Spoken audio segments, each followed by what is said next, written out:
قرآن ہے میرا رہنما، قرآن شفا ہے، نور ہے قرآن، جلا دل کی میرا قرآن، رضا رب کی میرا قرآن، قرآن قرآن۔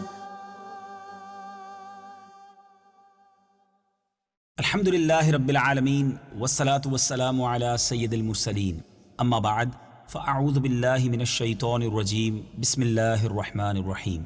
الصلاة والسلام علیک یا رسول اللہ وعلی آلک واصحابک یا حبیب اللہ، الصلاة والسلام علیک یا نبی اللہ وعلی آلک واصحابک یا نور اللہ۔ میٹھے میٹھے اسلامی بھائیوں اور مدنی چینل کے ناظرین، سلسلہ ہے ایک قصہ ہے قرآن سے۔ قرآن ہے میرا رہنما، قرآن شفا ہے، نور ہے قرآن، جلا دل کی میرا قرآن، رضا رب کی میرا قرآن، قرآن قرآن۔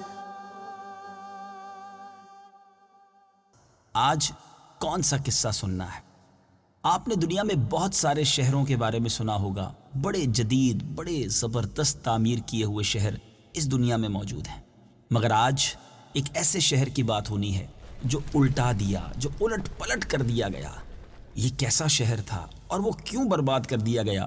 بڑا ہی عبرت انگیز واقعہ ہے، اور بدقسمتی سے آج جس بیماری کی، جس برائی کی ہم نے بات کرنی ہے، جو اس قوم میں تھی، جس قوم کے شہر کو تباہ و برباد کر دیا گیا، وہ برائی بدقسمتی سے آج ہمارے معاشرے میں بھی پائی جاتی ہے۔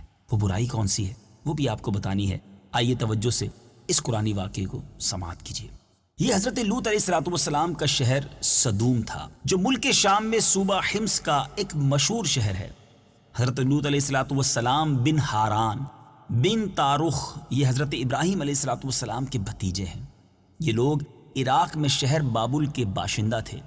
پھر حضرت ابراہیم علیہ السلام وہاں سے ہجرت کر کے فلسطین تشریف لے گئے، اور حضرت لوط علیہ السلام ملک شام کے ایک شہر اردن میں مقیم ہو گئے، اور اللہ تعالیٰ نے آپ کو نبوت عطا فرما کر صدوم والوں کی ہدایت کے لیے بھیج دیا۔ شہر صدوم کی بستیاں بہت آباد اور نہایت سر سبز و شاداب تھیں، اور وہاں طرح طرح کے باغات، پھل اور میوے موجود تھے۔ شہر کی خوشحالی کی وجہ سے اکثر جا بجا کے لوگ مہمان بن کر ان آبادیوں میں آیا کرتے تھے۔ شہر کے لوگ ان مہمانوں کی مہمان نوازی کی وجہ سے بڑے پریشان تھے، اتنے سارے مہمان، اور اب ان کی مہمان نوازی بھی کرنا پڑتی۔ اب وہ مہمانوں کی آمد سے تنگ ہو چکے تھے، مگر مہمانوں کو روکنے اور دور کرنے کی کوئی صورت نظر نہیں آ رہی تھی۔ اس ماحول میں ابلیس لعین، شیطان جو ہے، ایک بوڑھے شخص کی شکل میں نمودار ہوا، اور ان لوگوں سے کہنے لگا کہ اگر تم لوگ مہمانوں کو بھگانا چاہتے ہو، اپنے سے دور کرنا چاہتے ہو، اپنی زندگی کو پرسکون بنانا چاہتے ہو، تو ایسا کرو کہ تمہاری بستی میں جب بھی کوئی مہمان آئے تو تم اس کے ساتھ بد فعلی کرو۔ معاذ اللہ، اب سب سے پہلے ابلیس ایک نوجوان اور خوبصورت شخص کی شکل میں خود آیا، اور اس نے بستی والوں کے ساتھ خود بد فعلی کروائی، ایک طرح سے انہیں اس برے کام کا عادی بھی بنایا۔ اب میٹھے میٹھے اسلامی بھائیوں، رفتہ رفتہ یہ لوگ اس برے کام کے اتنے عادی ہو گئے کہ عورتوں کو چھوڑ کر مردوں سے اپنی شہوت پوری کرنے لگے۔ چنانچہ حضرت لوط علیہ السلام نے ان لوگوں کو اس فعل بد سے منع کرتے ہوئے اس طرح واعظ فرمایا، جو کہ قرآن مجید میں ان الفاظ کے ساتھ موجود ہے۔ أتأتون الفاحشة ما سبقكم بها من أحد من العالمين۔ ترجمہ، کیا تم وہ بے حیائی کرتے ہو جو تم سے پہلے جہان میں کسی نے نہیں کی؟ إنكم لتأتون الرجال شهوة من دون النساء بل انتم قوم مسرفون۔ ترجمہ، بے شک تم عورتوں کو چھوڑ کر مردوں کے پاس شہوت سے جاتے ہو، بلکہ تم لوگ حد سے گزرے ہوئے ہو۔ میٹھے میٹھے اسلامی بھائیوں، حضرت لوط علیہ السلام کے اس اصلاحی اور مصلحانہ بیان کو سن کر اس قوم نے انتہائی بے حیائی کے ساتھ جو آپ کو جواب دیا وہ بھی قرآن پاک میں موجود ہے. آئیے سنتے ہیں.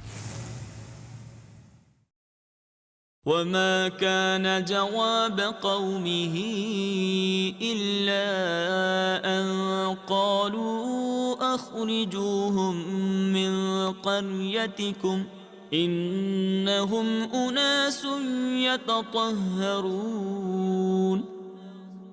ترجمہ: اور ان کی قوم کا اس کے سوا کوئی جواب نہ تھا کہ انہوں نے کہا ان کو اپنی بستی سے نکال دو، یہ لوگ بڑے پاک بنتے پھرتے ہیں.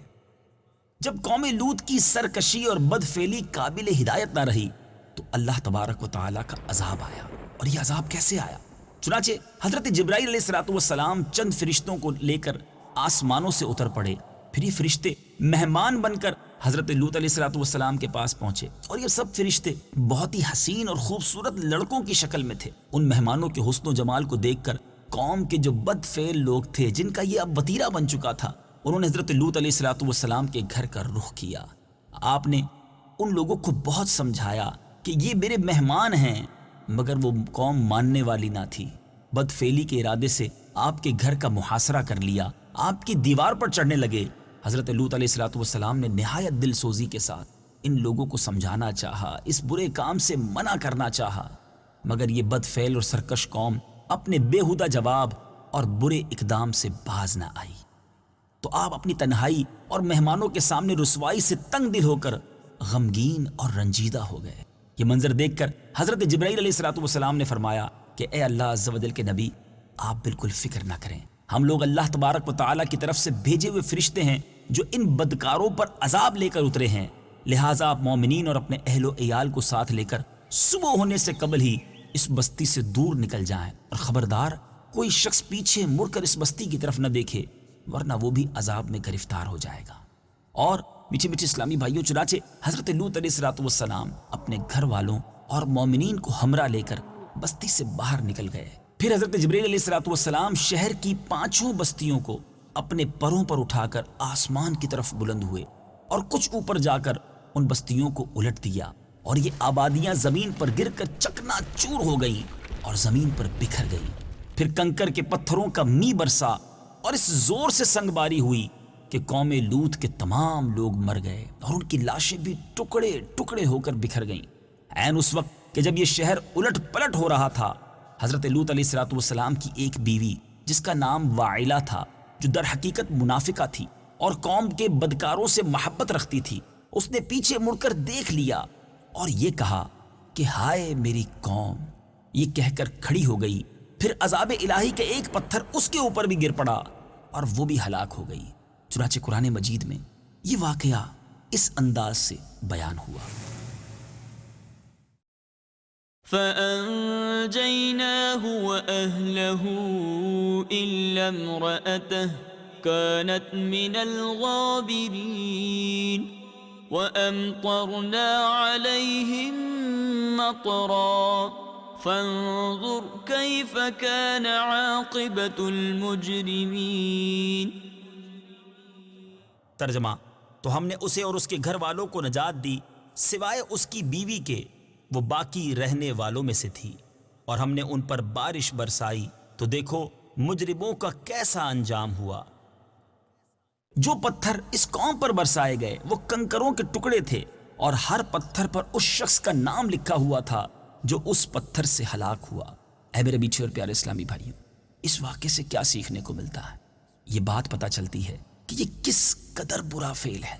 مرد کا مرد کے ساتھ بدفعلی کرنا یہ اللہ تبارک و تعالیٰ کو کس قدر سخت ناپسند ہے.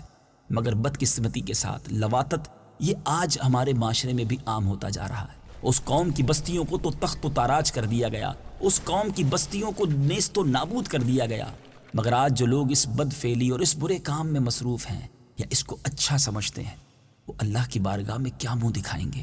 وہ کیا جواب دیں گے؟ نبی پاک علیہ السلام کے چاہنے والوں، ہمارے آقا علیہ السلام کا اس امت پر ایک خاص کرم ہے کہ ہم پر عذاب نازل نہیں ہوتا، مگر ایک دن آئے گا جب ہمیں اپنے کیے کا پھل بھگتنا پڑے گا، اپنی کرنی کا جواب دینا پڑے گا. خدا را اپنے اعمال کو ان برے اعمال سے دور رکھیے.